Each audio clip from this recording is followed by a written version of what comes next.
आज आपण खाणं फार सजगपणे निवडतो. Low fat, organic, gluten free, sugar free. पण कधी विचार केलाय का हे सगळं कोणत्या गोष्टीत पॅक होऊन तुमच्यापर्यंत पोहोचतंय?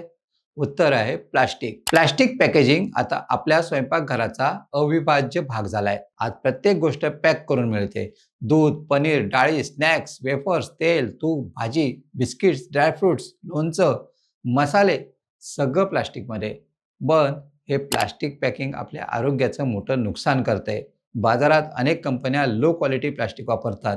त्यातून BPA, मायक्रोप्लास्टिक्स आणि टॉक्सिक्स केमिकल्स अन्नात मिसळतात. यामधला धोका असा आहे की प्लास्टिक हे अन्नाच्या संपर्कात आलं की त्यातून काही रसायनं थेट अन्नात उतरतात. ही रसायनं शरीरात गेल्यावर हार्मोनल गोंधळ, फर्टिलिटी कमी होणं, कॅन्सरचा धोका, लिव्हर आणि किडनीवर परिणाम घडवतात.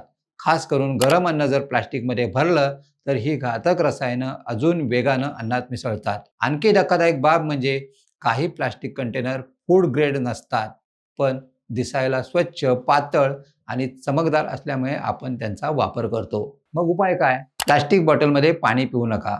गावठी तुपाचं पॅकिंग जर प्लास्टिकमध्ये असेल तर तो तूप नाही, ती धोक्याची घंटा आहे. शक्य असल्यास काच, स्टील, मातीचे डबे वापरा. गरम अन्न कधी थेट प्लास्टिकमध्ये भरू नका. बाजारातून काही घेताना पॅकिंगवर PPA फ्री, फूड ग्रेड असं आहे का ते बघा. आणि हो, घरगुती लोणचं, साखर, मसाले स्टील किंवा काचेच्या बरणीतच साठवा.